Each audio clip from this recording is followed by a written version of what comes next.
আসসালামু আলাইকুম প্রিয় দর্শক, অন্য মঞ্চের আলাপচারিতায় আপনাদের সকলকে আমন্ত্রণ জানাচ্ছি। অশ্লীলতা আর গালিগালাজের বাম্পার ফলন এখন বাংলাদেশের রাজনীতিতে। প্রতিপক্ষ নেতার চরিত্র হননই এখন রাজনীতির যেন নতুন স্ট্র্যাটেজি। সাথে বোনাস হলো দল নিষিদ্ধ করার বিশেষ কবিরাজি ফর্মুলা। সব মিলিয়ে দেশের রাজনীতির পরিবেশ এখন যেন অনেকটা বিষ বাষ্পে ভরে উঠেছে। কিন্তু রাজনীতির এই অসহনীয় পরিবেশ, অনাকাঙ্ক্ষিত অস্থিরতা এবং লাগামহীন উত্তেজনার পারদ এটা যেন প্রতি মুহূর্তেই বাড়ছে। এরকম একটি সময়ে কিভাবে চুপ করে আছেন অন্তর্বর্তী সরকারের প্রধান উপদেষ্টা প্রফেসর ইউনূস? কেন তিনি চুপ করে আছেন? তিনি আসলে কি চান?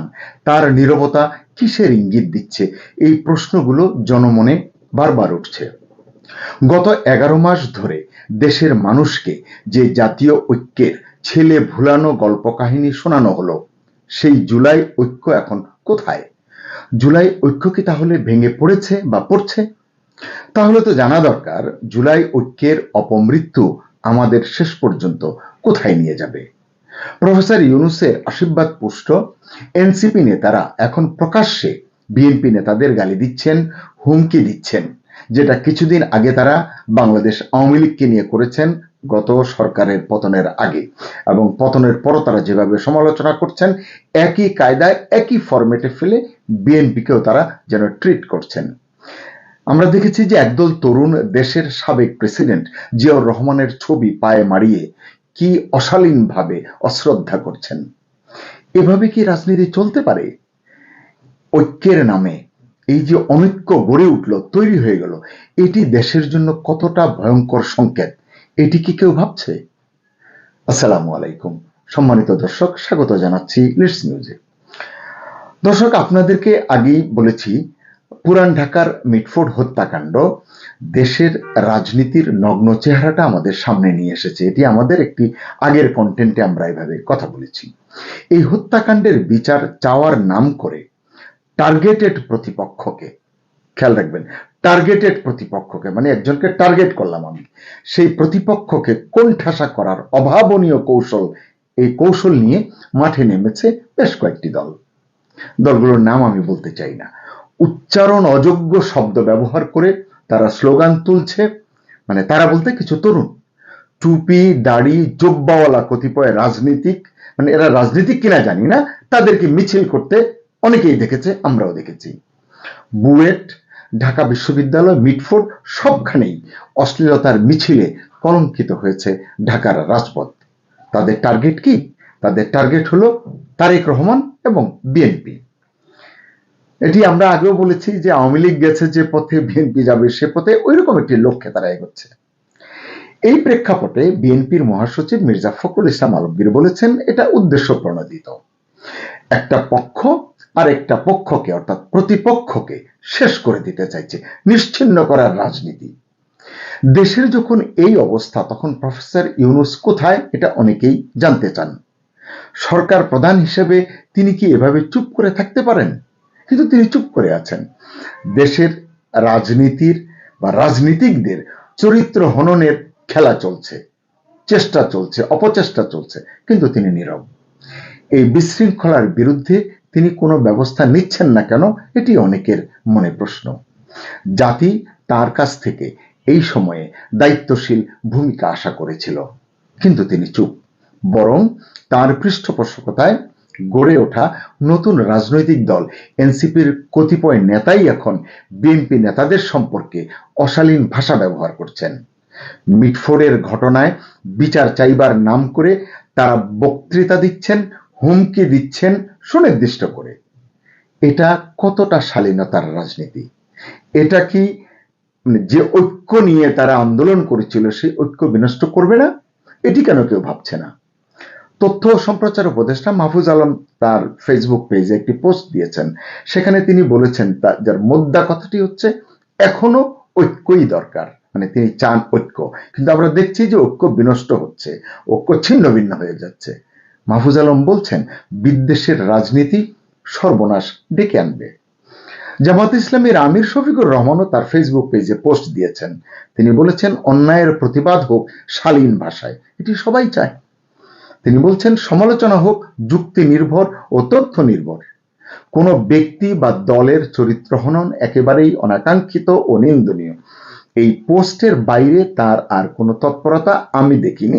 এটি আমার সীমাবদ্ধতা হতে পারে, ব্যর্থতা হতে পারে। কিন্তু প্রফেসর ইউনূস কিছুই বলছেন না। তিনি কি চান?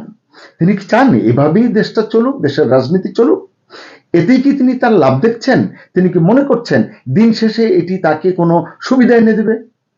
গত বছরের 5 আগস্টের পর থেকে যে জুলাই ঐক্যের কথা বারবার বলা হয়েছে, জুলাই ঐক্যের মধ্য দিয়ে নতুন বাংলাদেশ গড়ার প্রত্যয় ঘোষণা করা হয়েছে, সেই ঐক্য এখন কোথায়? সেই ঐক্যের এখন কি অবস্থা? সবাই তো বলছে ভেঙে পড়েছে জুলাই ঐক্য, অথবা যেটুকু আছে সেটুকু ভেঙে পড়ছে। কারণ জুলাই ঐক্যের সৈনিকরাই এখন পরস্পরের বিরুদ্ধে বিষোদ্গার করছেন। কারো বিরুদ্ধে টাকার হিসাব চাওয়া হচ্ছে, তাকে দায়ী করা হচ্ছে। কেউ বলছেন ওরা চাঁদাবাজ, কেউ বলছেন ওরা বিশ্বাসঘাতক, আবার কেউ বলছেন ওরা জামাতের লোক, এরা মৌলবাদী, এরা এই সেই নানান রকম। অর্থাৎ রাজনীতি এখন একরকম তামাশায় পরিণত হয়ে গেছে। এই অনৈক্যের সুযোগে মাঠে চলছে মব ভায়োলেন্স, অর্থাৎ মবের রাজত্ব।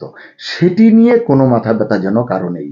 কারণ আইন শৃঙ্খলা পরিস্থিতি নিয়ে আপনি যে আলোচনা করবেন, সে আলোচনা করবার মতো জুৎসই শব্দ কিন্তু এখন আর আপনি খুঁজে পাবেন না। মানে বিশেষণ আর কত বলবেন? হয়তো এজন্যই আরো 2 মাসের জন্য সেনাবাহিনীকে মাঠে রাখার সিদ্ধান্ত নিয়েছে সরকার। এটি একটি উত্তম সিদ্ধান্ত, কারণ তা না হলে পরিস্থিতি কোথায় গিয়ে দাঁড়াবে আমরা কল্পনাও করতে পারি না। যদিও দেশের আইন শৃঙ্খলা রক্ষায় চলছে কম্বিং অপারেশন, চলমান আছে ডেভিল হান্টও, কিন্তু এর কোনো উপকারিতা সেভাবে দৃশ্যমান নয়। কিন্তু এই মুহূর্তে যা সবচেয়ে বেশি দরকার সবাই মনে করছেন, সেই রাজনৈতিক ঐক্যটাই কিন্তু অনুপস্থিত। বলা চলে রাজনৈতিক ঐক্য নেই এখন, বলা চলে এটি এখন মৃতপ্রায়। আপনাদের মনে নিশ্চয়ই আছে, গত 25 ফেব্রুয়ারি জাতীয় শহীদ সেনা দিবসে সেনাপ্রধান জেনারেল ওয়াকারুজ্জামান বলেছিলেন, আমাদের মধ্যে মতের বিরোধ থাকতে পারে, কিন্তু দিন শেষে দেশের স্বার্থে আমাদের সবাইকে এক থাকতে হবে, না হলে সমস্যা হবে। তিনি আরো অনেক কথা বলেছিলেন সেদিন, অনেক দৃঢ়ভাবে তিনি তার অবস্থান জানান দিয়েছিলেন। জানি না পরে কেন তিনি সেই দৃঢ় মনোভাব, দৃঢ় যে একটা প্রত্যয় ব্যক্ত করেছিলেন, সেটি কেন তিনি বজায় রাখতে পারেননি? সংকটটি আসলে কোথায় তিনিও বলেননি, আমাদের পক্ষে সেটি বোঝা সম্ভব নয়। তিনি ওইদিন বলেছিলেন, আমি আপনাদের সতর্ক করে দিচ্ছি, পরে বলবেন না সতর্ক করিনি। কিন্তু তার সতর্কটা আসলে কেউ তো শোনেনি, এখনো কেউ শুনছে না। সেই সতর্ক বার্তাকে কেউ আমলে নিচ্ছে বলে আমার মনে হচ্ছে না। উল্টো চলছে কাদা ছোড়াছড়ি, মারামারি, গালিগালাজ, নানান ধরনের ষড়যন্ত্র। অর্থাৎ রাজনীতি এখন এমন একটা জায়গায় চলে গেছে যেখানে প্রতিপক্ষকে পরাজিত করতে গালি দেওয়া হচ্ছে, চরিত্র হনন চলছে এবং নানান কূটকৌশল আবিষ্কার করা হচ্ছে। এটাই কি তাহলে বাংলাদেশের নতুন রাজনীতি? এটাই কি নতুন বাংলাদেশ? এটাই কি আমরা চেয়েছিলাম? জনগণের সামনে এখন এই বিষয়টা অনেকটা স্পষ্ট। জুলাই ঐক্যের অপমৃত্যু ঘটছে। এই অপমৃত্যুর জন্য রাজনৈতিক অশালীনতা, হিংস্রতা এবং নেতৃত্বের কারো কারো ব্যর্থতা দায়ী। এখনো সময় আছে, রাজনীতিকে শালীন পথে ফিরিয়ে আনা দরকার। যারা এই কাজগুলো করছেন রাজনীতির মাঠে সক্রিয়, তাদের প্রতি এটি আমাদের সুনির্বন্ধ অনুরোধ। নইলে সেনা প্রধানের সেই যে আগাম হুঁশিয়ারি তিনি ফেব্রুয়ারিতে যেটা দিয়েছিলেন, তখন ছিল এটি আগাম হুঁশিয়ারি, এখন হচ্ছে এটি বাস্তবতা। এই বাস্তবতা যেন আর নেতিবাচক দিকে অগ্রসর না হয়, এটি আমাদের প্রত্যেকের খেয়াল রাখা দরকার, সচেতন থাকা দরকার। আমরা কেউই চাই না এই দেশ আর অধপতনের দিকে যাক। আপনাদের সবাইকে ধন্যবাদ জানাচ্ছি। সবাই ভালো থাকুন, সুস্থ থাকুন, নিরাপদে থাকুন।